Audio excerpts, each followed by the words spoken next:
میں ایک لڑکے کو پسند کرتی تھی۔ گھر والوں نے میری شادی کہیں اور کروا دی۔ میں نے اپنے عاشق سے رابطہ ختم نہیں کیا۔ شادی کے بعد میں نے اور میرے عاشق نے مل کر میرے شوہر کو میرا نام نمرہ ہے۔ میری عمر اس وقت 26 سال ہے۔ میری شادی ہو چکی ہے۔ میرے ہاں ابھی کوئی اولاد نہیں ہے۔ اس کی وجہ یہ ہے کہ مجھے میرا شوہر پسند نہیں ہے، حالانکہ وہ بہت اچھا، نیک اور سلجھا ہوا لڑکا ہے، لیکن میری اس سے پسند نہ کرنے کی وجہ کوئی اور ہے، جو کہ میں آپ لوگوں کو آگے چل کر بتاؤں گی۔ اور جو گناہ میں نے کیا ہے، نہ جانے مجھے اس کے لیے معافی ملے گی بھی یا نہیں، لیکن میں نے کسی انسان کی زندگی برباد کی ہے۔ تو کہانی شروع کرتے ہیں۔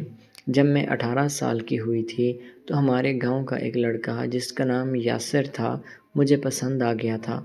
یاسر مجھ سے بہت پیار کیا کرتا تھا۔ وہ مجھے بھی بہت پسند تھا۔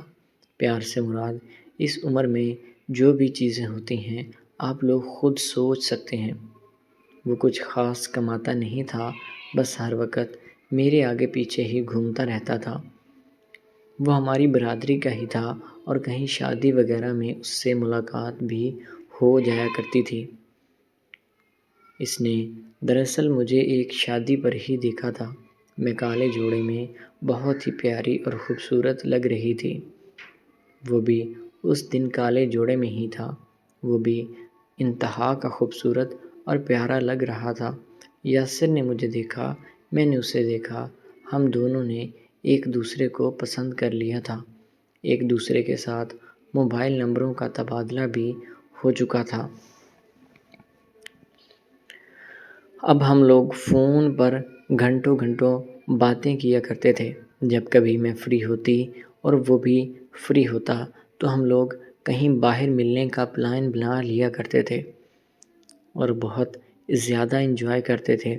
اور جب ہمارے گھر میں کوئی نہیں ہوتا تھا تو میں اسے بلا لیا کرتی تھی۔ وہ آتا، میرے لیے کچھ کھانے کے لیے بھی لے آیا کرتا تھا اور ہم لوگ اکٹھے بیٹھ کر کھاتے اور گلے ملتے، اور اس سے بھی بات آگے تک چلی جاتی تھی۔ پھر ہم لوگ فری ہو کر اپنے اپنے گھروں کو نکل جایا کرتے تھے اور اس طرح ہمارا ایک تعلق بھی قائم ہو چکا تھا۔ اس کے بعد ہم نے یہی قسمیں کھائی تھی کہ وہ کبھی بھی مجھے نہیں چھوڑے گا اور نہ ہی میں اسے کبھی دھوکہ دوں گی۔ ہم دونوں ایک دوسرے سے سچی محبت کرنے لگے تھے۔ ہمارے درمیان روابط بہت آگے تک جا چکے تھے۔ ہماری شادی نہیں ہوئی تھی، لیکن ہم لوگ کنوارے نہیں رہے تھے۔ اس کی وجہ یہ تھی کہ جب کبھی موقع ملتا تو ہم اپنے آپ کو ٹھنڈا بھی کر لیا کرتے تھے۔ اب جب ہمارے گھر والوں نے میری شادی کی بات کی تو میں نے یاسر کو بتا دیا کہ تم میرے گھر میں رشتہ بھیج دو تاکہ کوئی مسئلہ نہ رہے۔ یاسر نے اپنے والدین کو بھیج دیا تھا۔ اس کا تعلق غریب گھرانے سے تھا، تو میرے گھر والوں نے یہ رشتہ ماننے سے انکار کر دیا کیونکہ وہ کوئی خاص کام نہیں کرتا تھا۔ اس کا کام صرف مجھے ہی چلانا ہوتا تھا۔ میں نے گھر والوں سے بہت منت سماجت کی، وہ بھی بہت رویا گڑ گڑایا، لیکن گھر والوں نے ایک نہ سنی اور میری شادی قمر کے ساتھ کر دی تھی۔ قمر بہت ہی اچھا لڑکا اور اچھا خاصا پیسہ کمانے والا تھا۔ وہ ایک سافٹ ویئر کمپنی میں نوکری کیا کرتا تھا اور وہ مجھے خوش رکھنے کی ہر ممکن کوشش کرتا تھا۔ شادی کی رات میں نے قمر سے کہہ دیا تھا کہ دیکھو، میں ابھی کوئی بھی تعلق تمہارے ساتھ نہیں بنا سکتی۔ اس کی وجہ یہ ہے کہ ہم لوگ ابھی ملے ہیں، اس لیے مجھے ابھی سمجھنے کے لیے تھوڑا وقت چاہیے۔ اس کے بعد ہی ہم اپنی اگلی زندگی کی شروعات کریں گے۔ اب قمر بیچارہ بہت شریف تھا۔ وہ میری ہر بات کو مان چکا تھا۔ اب مجھے بتاتا تھا کہ اگر ہمارے درمیان تعلق قائم ہوتا ہے تو یہ سمجھ جائے گا کہ میں کنواری نہیں ہوں۔ تو اس لیے میں نے اس بات کو آگے لے کر نہیں جانا چاہتی تھی، لیکن اس دوران میں نے اپنے پرانے عاشق یاسر کے ساتھ رابطہ دوبارہ سے شروع کر دیا تھا۔ میں نے قمر کو بھی اپنے پاس تک نہیں آنے دیا تھا۔ اسے میں نے یہی کہا تھا کہ ابھی وقت نہیں ہے، لیکن پرانے عاشق سے میں نے ملنا دوبارہ سے شروع کر دیا تھا اور اسے میں نے راضی کر لیا تھا۔ اب ہم دونوں نے یہی فیصلہ کیا تھا کہ ہم اپنا تعلق کسی بھی قیمت پر ختم نہیں کریں گے۔ ہم لوگ اسی طرح سے ملتے ملاتے رہیں گے اور جب وقت آئے گا تو قمر کو ساری بات سچ سچ بتا دوں گی۔ یہ نتیجے کا میں نے سوچا ہی نہیں تھا کہ اس چیز کا آگے جا کر کیا نتیجہ نکلے گا، کیونکہ میں اپنے شوہر کو دھوکہ دے رہی تھی اور اس انسان کو جو کہ مجھے اتنا سمجھتا تھا۔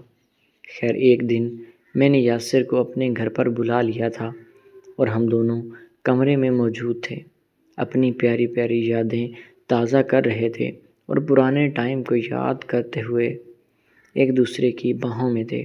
اتنے میں قمر بھی آ گیا۔ اس کی طبیعت تھوڑی خراب تھی، اچانک گھر آنا پڑ گیا۔ اس نے مجھے فون کر کے ڈسٹرب بھی نہیں کیا تھا، بس پھر کیا تھا، وہ آ کر بیڈ روم میں پہنچ چکا تھا۔ جب اس نے ہم دونوں کو اس طرح دیکھا تو اس نے ہمیں پکڑ لیا، بولا کچھ نہیں اور کہا کہ ساری بات سچ سچ بتا دو۔ پھر میں نے ساری کہانی اسے سنا دی۔ اس نے کہا کہ اگر یہی بات تھی تو مجھے اسی وقت بتا دیا ہوتا، لیکن میری زندگی برباد کر کے تمہیں کیا ملا؟ اس نے مجھے طلاق دے دی تھی اور اب میری یاسر کے ساتھ شادی ہو گئی ہے۔ یاسر کام وغیرہ کچھ نہیں کرتا، میری زندگی مکمل طور پر برباد ہو گئی ہے۔ میں بھوکی مر رہی ہوں، نہ میرا آگے کا کوئی ہے اور نہ ہی پیچھے کا۔ میرے میکے والوں نے بھی میرے سے رشتہ ختم کر لیا ہے۔ اب میں لوگوں کے گھروں میں صفائی کا کام کرتی ہوں اور یاسر نشے پر لگ چکا ہے۔ مجھے اب جا کر احساس ہوا ہے کہ میں نے کسی شریف انسان کی زندگی برباد کی تھی، تو مجھے اسی کا سبق ملا ہے۔ کسی کی زندگی اجاڑنے کی سزا مجھے اب ملی ہے۔ تو دوستو، میری آپ سب لوگوں سے یہی گزارش ہے کہ کبھی بھی کسی بھلے انسان کی زندگی خراب مت کرنا۔ کبھی نہ کبھی یہ چیزیں گھوم کر آپ کے سامنے ضرور آئیں گی۔ تو دعا ہے کہ اللہ تعالیٰ ہم سب کی عزتوں کو محفوظ رکھے۔ ملتے ہیں اگلی ویڈیو میں، تب تک کے لیے اللہ حافظ۔